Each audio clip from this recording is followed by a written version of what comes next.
Audio पिटारा सुनना जरूरी है। अध्याय 2। महाराणा प्रताप का जन्म। विधाता की उल्टी गति के कारण राणा सांगा के उदय सिंह ऐसे पुत्र हुए जो मेवाड़ के राज सिंहासन के योग्य नहीं थे, और उदय सिंह के प्रताप सिंह जैसे पुत्र हुए जिनको आज भी मेवाड़ का ध्रुव तारा कहा जाता है। तभी तो कहना पड़ता है कि विधि के विधान को कौन रोक सकता है, उसकी गति प्रबल होती है। महाराणा प्रताप सिंह कहा करते थे कि यदि मेरे और दादा राणा सांगा के बीच में कोई और नहीं होता तो मेवाड़ की ऐसी दुर्दशा कभी नहीं होती। मेवाड़ के चित्तौड़ दुर्ग पर कभी विदेशियों का झंडा नहीं फहराता। उदय सिंह 12 वर्ष की उम्र में गद्दी पर बैठे। जिन राजपूत सरदारों ने कमल मीर में उदय सिंह के माथे पर राज टीका किया था, उनमें झालौर के सरदार शोणी गुरु प्रमुख थे। शोणी गुरु का वंश हमेशा से अपने वीर व्रत का पालन करने के लिए विख्यात था। उन्होंने उदय सिंह के साथ अपनी लड़की का विवाह करने का प्रस्ताव भेजा।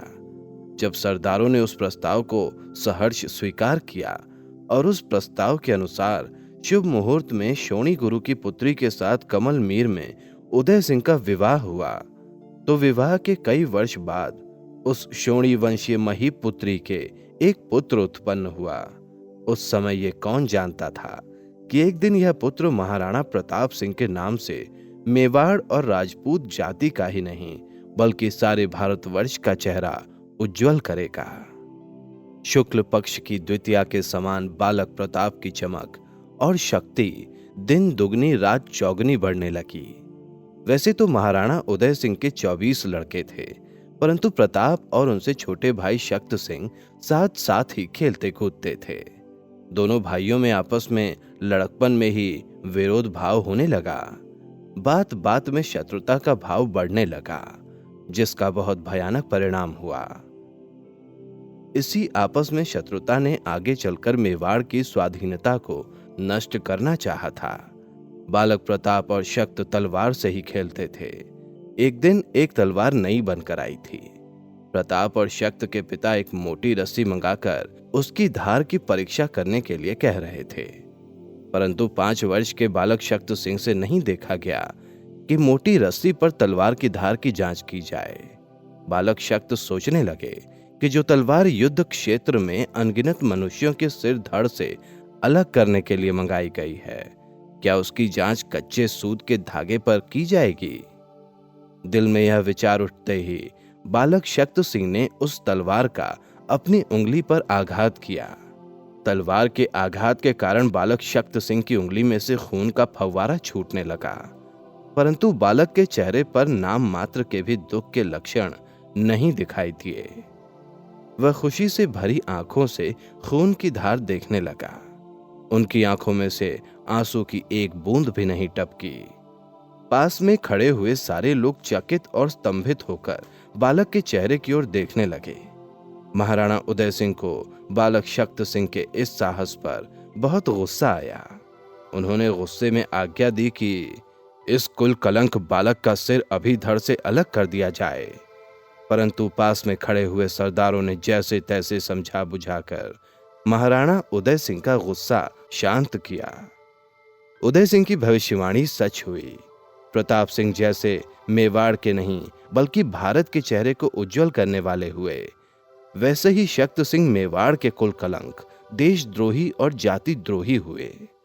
कुछ इतिहासकार ये भी कहते हैं कि शक्त सिंह की जन्मपत्री से यह पता चलता था कि वह मेवाड़ के लिए कलंक साबित होंगे। इसी कारण उदय सिंह उनसे विरक्त रहते थे। इस कारण उन्होंने शक्त सिंह का सिर काटने की उस समय आज्ञा दी थी। जिस समय प्रताप और शक्त सिंह दोनों राजकुमार इस तरह से आमोद प्रमोद में जीवन व्यतीत कर रहे थे, उस समय वापा रावल की गद्दी पर राणा उदय सिंह जी विराजमान थे, परंतु उदय सिंह जी में मेवाड़ के राणा होने लायक कोई गुण नहीं था। वे वीर धर्म को भूलकर विलासिता में फंसे हुए थे और एक वैश्या के प्रेम में फंसकर अपनी वंश परंपरा की मर्यादा को खत्म कर चुके थे। उनको अपने राज्य की जरा से भी सुध बुध नहीं रही थी। इतिहास से यह पता चलता है कि राणा सांगा की मृत्यु के थोड़े दिन बाद ही उनके प्रतिद्वंदी बाबर की भी मृत्यु हो गई थी। बाबर के उत्तराधिकारी हुमायूं को शेर शाह के कारण अपने राज्य तक से हाथ धोना पड़ा था। बड़े बड़े संकटों का सामना करके हुमायूं ने अपना खोया हुआ राज्य पाया था। उस समय राणा सांगा के समान कोई चतुर वीर मेवाड़ की गद्दी पर होता तो सारे भारतवर्ष में अपना अखंड राज्य स्थापित कर लेता।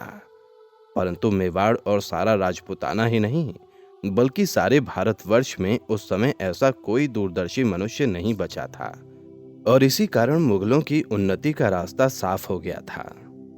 हुमायूं के बाद अकबर भी 12 वर्ष की उम्र में ही अपने पिता के राज सिंहासन पर बैठा। यदि अकबर और उदय सिंह की आपसी तुलना की जाए तो बहुत सारी बातों में समानता मिलेगी। अकबर ने भी बचपन में उदय सिंह के समान अनेक संकटों का सामना किया था, अनेक कष्टों में फंसा था, परंतु संकट और मुसीबतों से उसका दिल मजबूत हो गया था।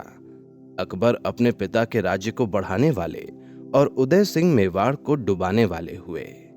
जिस समय मुसीबत का मारा हुमायूं मेवाड़ में पहुंचा और वहां आश्रय चाहा तो मेवाड़ के राजा मल्लदेव ने उनको आश्रय देना तो दूर, उल्टा उसको गिरफ्तार करना चाहा था, क्योंकि मुगलों से एक युद्ध में मल्लदेव का सबसे बड़ा पुत्र राममल मारा गया था। मल्लदेव ने इस अवसर पर हुमायूं से बदला चुकाना चाहा था। हालांकि हुमायूं उस समय मल्लदेव के हाथ नहीं आया, परंतु साथ ही वह उस समय के अपने अपमान की बात बिल्कुल नहीं भूला। दूसरी बार राज्य प्राप्त करने के थोड़े दिनों बाद ही हुमायूं की मौत हो गई। इसीलिए वह खुद तो मल्लदेव से बदला नहीं ले सका, परंतु उसके बेटे अकबर ने बदला लेने की ठानी। अकबर की मां ने उसको मल्लदेव से बदला लेने के लिए और भी उत्साहित किया। अकबर अपने पिता का अपमान भूलने वाला नहीं था, इसीलिए वह अपनी सेना लेकर मेवाड़ पर चढ़ गया। उसने अजमेर में अपनी सेना का पड़ाव डाला। उसने सन 1562 में मोरता किले पर अधिकार कर लिया। सबसे पहले जयपुर के महाराज बिहारी मल और उनके पुत्र भगवान दास ने अकबर की दासता स्वीकार करके पवित्र राजपूत कुल में कलंक लगाया। जयपुर नरेश बिहारी लाल ने अपनी पुत्री का विवाह भी अकबर से कर दिया। इस तरह बिहारी लाल ने राजपूताने का गौरव मिट्टी में मिला दिया। अधीनता स्वीकार करने और लड़की देने के कारण बिहारी लाल के पुत्र भगवान दास और भगवान दास के दत्तक पुत्र मान सिंह ने अकबर के राज्य में उच्च पद प्राप्त किए। पहली बार राजधानी में उथल पुथल मचने से अकबर मेवाड़ को बिना हाथ में लिए ही लौट गया, परंतु वह चुप होने वाला नहीं था। धीरे धीरे अपनी शक्ति बढ़ाकर 5 वर्ष बाद उसने फिर से मेवाड़ पर चढ़ाई की। इस बार उसको सफलता भी प्राप्त हुई। जोधपुर, बीकानेर आदि राज्यों ने अकबर की अधीनता स्वीकार कर ली। इतना ही नहीं, जोधपुर के मल्लदेव के लड़के उदय सिंह ने अपनी पुत्री जोधाबाई का विवाह अकबर से कर दिया। मालवा के राजा ने मेवाड़ के महाराणा उदय सिंह के यहाँ आश्रय लिया, इसीलिए अकबर की नजर चित्तौड़ पर पड़ी। चित्तौड़ एक प्राचीन नगर है जो छोटी सी बनास नदी के किनारे पहाड़ पर बसा हुआ है। इसके चारों ओर अभेद प्राचीर है। शहर की दीवार भी चारों ओर पहाड़ के समान दिखाई पड़ती है। प्रधान द्वार सुरमपोल या सूर्य तोरण है। इस तोरण की रक्षा का भार सालुम्र दुर्ग के अधिपति चंद्रवत सरदार पर था। अकबर ने जब चित्तौड़ पर पहली बार आक्रमण किया था तब उसकी इच्छा पूरी नहीं हो सकी थी, क्योंकि बादशाह अकबर की उदय सिंह की प्रिय पत्नी के सामने दाल नहीं गल सकी। वह स्त्री क्षत्रिय वीरों को साथ लेकर बादशाह की छावनी तक ही नहीं, किंतु बादशाह के तंबू तक आक्रमण करती हुई चली गई। राजपूतों की मार के सामने मुसलमान ठहर नहीं सके। राणा उदय सिंह ने इस जीत का यश पत्नी को ही देना चाहा, जिससे राजपूत सरदारों ने गुस्सा होकर उस स्त्री को ही मार डाला। उधर अकबर ने भी घर की अनबन से लाभ उठाने का उपाय सोचा। उसने राजपूतों के घर की अनबन सुनते ही चित्तौड़ पर सन 1568 में फिर से आक्रमण कर दिया। इस बार अकबर अपने साथ बहुत सारी फौज लेकर आया था और उसने चित्तौड़ को घेर लिया। अकबर की सेना इतनी थी कि 10 मील तक उसकी छावनी पड़ी हुई थी। राणा उदय सिंह ने इस समय बहुत कायरता दिखाई। वह चित्तौड़गढ़ छोड़कर भाग गया, परंतु राजपूत वीर कायर नहीं थे। चित्तौड़ के गौरव में प्रत्येक राजपूत अपना गौरव समझता था। चित्तौड़ का अपमान होना प्रत्येक राजपूत अपना अपमान समझता था। इसीलिए महाराणा के भाग जाने पर अनेक राजपूत एक लिंगेश्वर की जय, बापा रावल की जय आदि आकाश गुंजाने वाली आवाज करते हुए चित्तौड़गढ़ की रक्षा के लिए एकत्रित हुए। अनगिनत राजपूत वीर सूर्य तोरण की रक्षा के लिए आगे आए। बदनौर के जयमल राठौर और केलना के पत्ता जी, जिन्हें पुत्त या पत्तू भी कहते हैं, सूर्य तोरण की रक्षा के लिए आगे आए। जयमल राठौर मेड़ता के राव थे, परंतु घरेलू झगड़े के कारण उदय सिंह उनको उदयपुर ले आए थे। जयमल और पत्ता का नाम आज भी राजस्थान के बच्चे बूढ़े आदर के साथ लेते हैं। वास्तव में इस युद्ध में मेवाड़ के वीरों ने अपनी स्वाधीनता और चित्तौड़ के किले के गौरव की रक्षा के लिए अपने प्राणों की बाजी लगा दी थी। इस युद्ध में वहां की सुकोमल अबलाओं ने भी अपने अपूर्व साहस से बादशाह अकबर के दांत खट्टे कर दिए थे। जब सूर्य तोरण के पास सलूवर के राव मारे गए, तब राजपूत सेना की सरदारी केलवा के पत्ता जी को सौंप दी गई। पत्ता जी की उम्र केवल 16 वर्ष की थी। उनके पिता इससे पहले एक युद्ध में मारे गए थे। वह अपने माता पिता के इकलौते पुत्र थे, परंतु जब उनको सेना का भार सौंपा गया था, तब उनकी मां जरा सी भी विचलित नहीं हुई।